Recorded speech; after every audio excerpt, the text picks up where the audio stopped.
Today in Matt's class, we are going to draw an awesome monotone sketch of Nebula from Guardians of the Galaxy and Avengers Infinity War and all that fun stuff. But we are going to add 2 color pencils in addition to the black and white color pencils.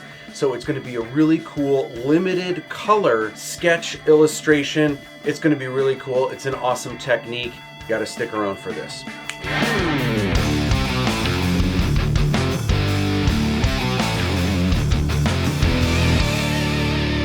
We are doing a monotone sketch illustration. We are going to use our Artagain paper. Today I'm going to use this pink tone, and we are going to do black and white color pencils where we are going to draw the head on top. We're going to get the contrast there, and we're going to add not 1 but 2 colors. Keep in mind, this is already kind of this pink tone, so this is almost like a 3rd color that we are going to be infusing into our illustration.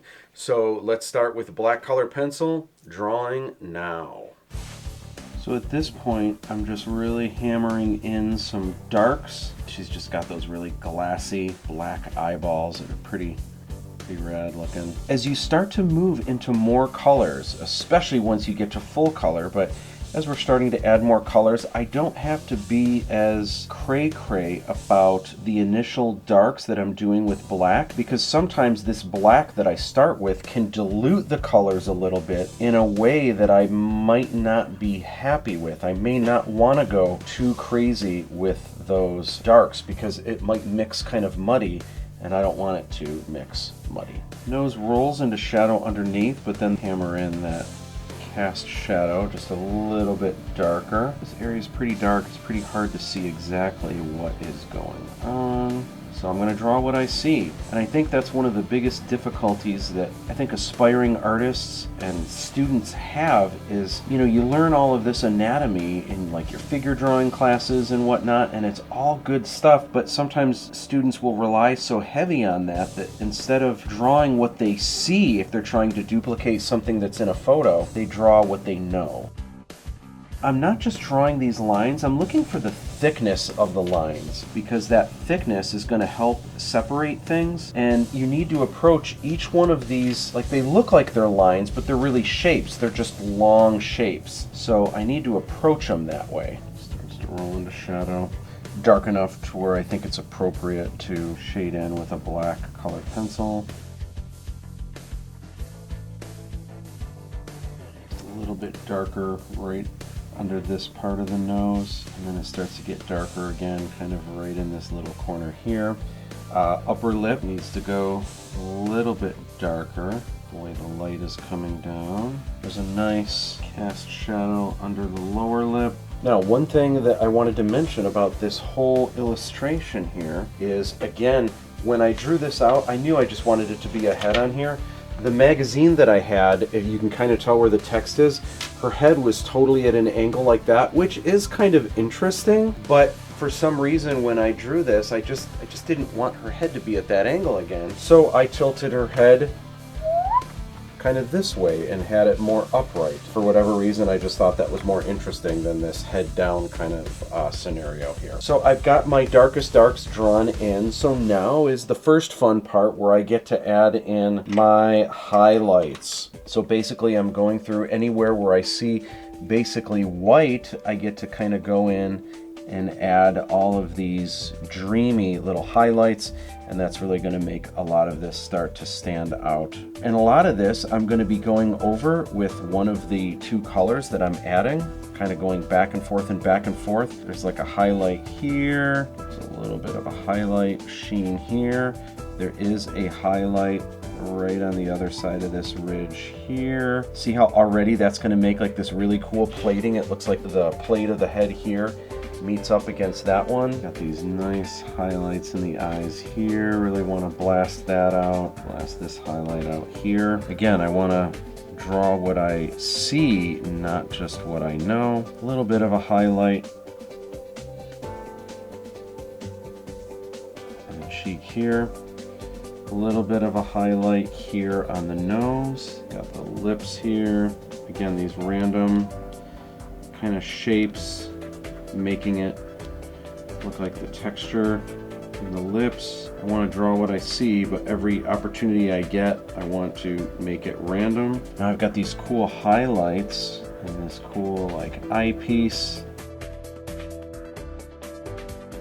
So now is the fun part, and you know what, I probably am going to go a little bit darker in some areas, I probably am going to go lighter in certain areas, but I'm at a point now where I can start to add in my color.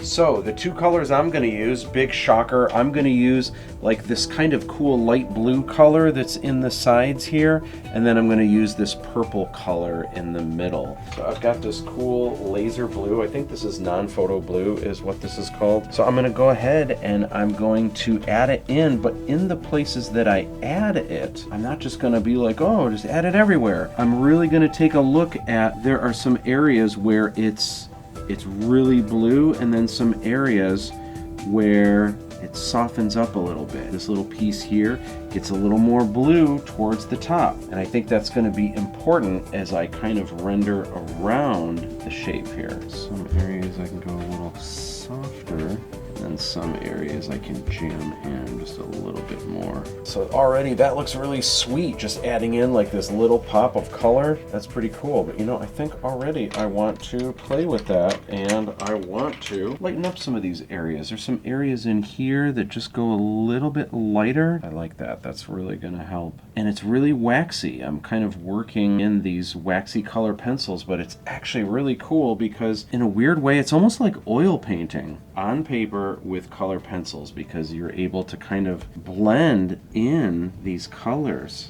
And look at that. I mean, look at it. Would you look at this? Oh, would you look at this? That adds so much dimension and just kind of flair to the whole thing, you know?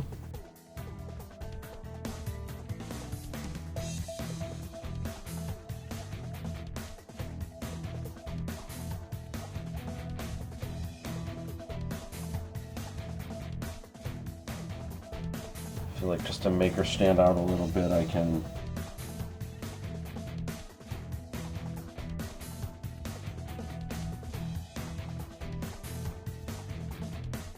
pushing the face out a little bit. It was feeling a little flat in that area there, and then I can just keep on keeping on. And sometimes I'll break out a little bit more of the blue, sometimes a little more of the purple, a little bit more of the black, a little bit more of the white, and I just keep pushing in all directions. And what's great about this is it's not photographically perfect, but it's limited color, and it's not too much color. It has a feeling to it. It's a little bit more evocative, and that's one of the great ways, again, as you start breaking into full color, if you can start slowly working with limited palettes, that's great, because the biggest problem I see that students have when they get into full color, they get really good at doing black and white illustrations or black and white shading, and then as soon as they jump into full color, it all falls to crap, and they just like, because they get so lost in like all the different colors and stuff. As much as like, yeah, you want to make sure that you have the right color, but what people are letting go of, what they forget about, is value. So you have to understand, even when we see something full color, 95% of what we focus on is value, light and dark. Color is not only secondary, it's a distant secondary. So what's great about when you start with these limited palettes where you're only using a single color pencil in addition to your black and white, it's forcing you to add a little bit of color, but it's also forcing you to stay on top of those values, your lights and darks. That's the biggest problem when students move into full color. They forget about value and they just start doing color, and that's where things fall really flat. So as we add more colors, yeah, it's not full color quite yet, but the values are still there. You still can kind of read this three-dimensional face. All right, so before we get to full color, we actually are gonna do another monotone sketch where we are gonna add a third color. I'm actually gonna add a third color to this one, and I've got something else that I wanna show you that I think will be kind of an eye-opener to how limited color can help you out.